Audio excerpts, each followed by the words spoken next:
Hey everyone, it's Pat from Octave Music, and today we're learning the A minor pentatonic scale.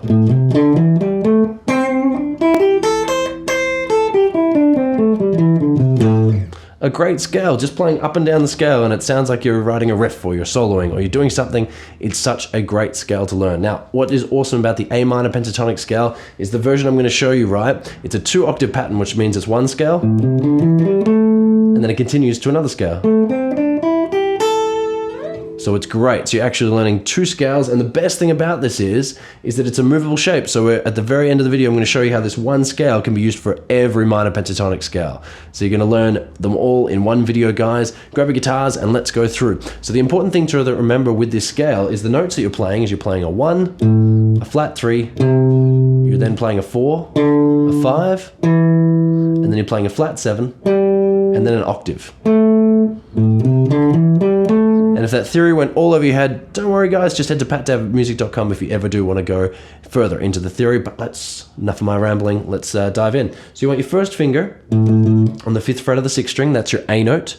You want your pinky there, that's getting your flat and 3rd on the 8th fret, same string. Drop down, you want your first finger on the 5th fret there. Then you want your 3rd finger on the 7th. Drop down again, you want your first finger again on the 5th. And then you want your 3rd finger on the 7th. And that's the first octave shape. Easy. Good job, okay? So now let's continue from there and let's look at the 2nd octave.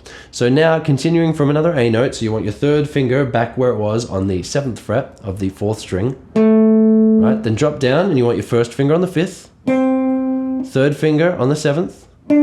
Drop down, you want your first finger on the 5th again. And so the only bit where it changes, you want your pinky on the 8th of the 2nd string. And the last note is actually the 5th fret on the 1st string. That's your A note. Now what a lot of people do is they tend to put their pinky there on the 8th fret of the 1st string.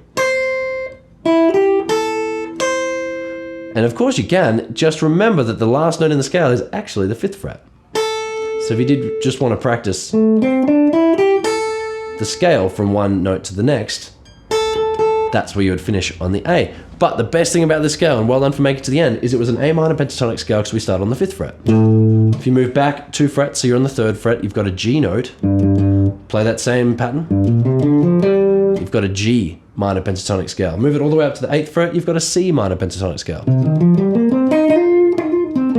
So if you ever want to know how to solo over a minor chord, just chuck in, let's say if it's an A minor chord, chuck in an A minor pentatonic scale. And it will sound fantastic. So now you can solo over every minor chord as well. Well done, you've learned every minor pentatonic scale. Great job for making it to the end. If you do want to learn more scales, you want to learn more theory, head over to patdavidmusic.com. Otherwise guys, thanks for sticking around and I'll see you all again.